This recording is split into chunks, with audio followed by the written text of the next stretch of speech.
God testing Abraham. Before this story, we heard the unfolding of God's great promises.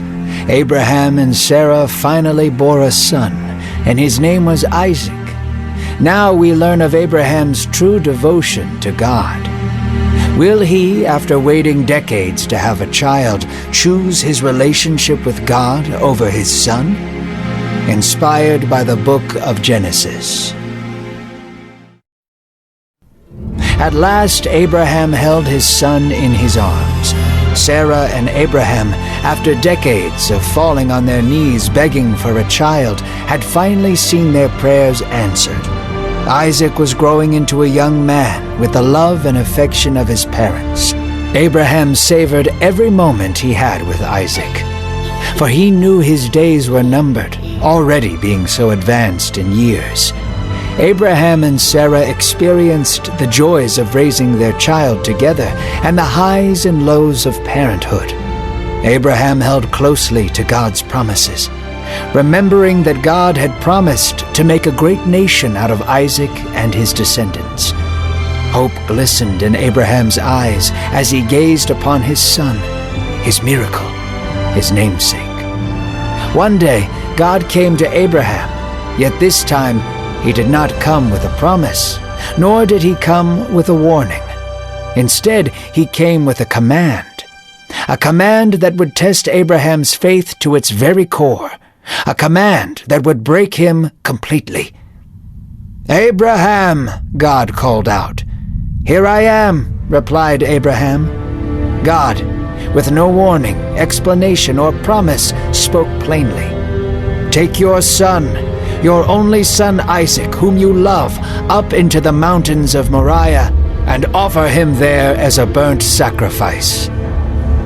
Abraham was faced with a command so devastating and seemingly cruel that it could quite possibly be the end of him. Yet God had shown Abraham his compassion, his power, and his faithfulness before. God had promised Abraham that from Isaac would come a great nation of people. If this was God's command, there must have been something greater at work. So Abraham rose early in the morning, saddled his donkey, and took Isaac along with 2 of his men. Abraham began chopping wood, the axe methodically and swiftly cutting the kindling that would burn his son at the altar. How painful it was to prepare the altar at which your son would be murdered. Sweat fell from his brow and tears from his eyes. Abraham arose, eyes towards heaven, and took Isaac to the base of the mountain. Abraham turned towards his men and said, "Stay here with the donkey. My son and I shall climb the mountain to meet with the Lord and worship." Abraham and Isaac climbed the face of the mountain. Isaac, still unaware of what his father was asked to do, helped carry the wood up to the altar. Abraham prepared a fire and laid the wood on the altar beside his son. Seeing the turmoil deep in his father's eyes, Isaac spoke. "My father," he exclaimed. "Here I am, my son," Abraham replied, looking down at the wood, refusing to meet his son's gaze. "We have the fire and the wood, but where is the lamb for the burnt offering?" Abraham could hardly bear the words coming from his mouth. "Oh, my son, God will provide himself a lamb, I am sure of it." Anguish filled Abraham's heart and mind. He took ropes in his hands and bound them to his son. Tears streaming down his face, he laid Isaac down at the altar. Abraham, God's chosen hero, stood over his son. The supposed father of nations, poised to slay his only child, raised the blade high in the air, with his eyes looking toward heaven and faith welling up within his heart that God would make this right somehow. Abraham prepared the descent of his knife towards Isaac. In that instant, the heavens opened up violently. Booming from the skies, a voice of deliverance bellowed across the mountain tops. "Abraham! Abraham!" the voice cried. Trembling on the floor with tears blurring his vision, Abraham managed a response. "Here I am," he whimpered. "Do not strike your child," God said.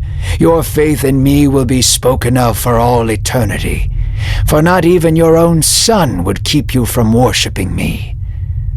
Abraham finally lifted his eyes, and there in the thicket beside him was a ram caught by his horns.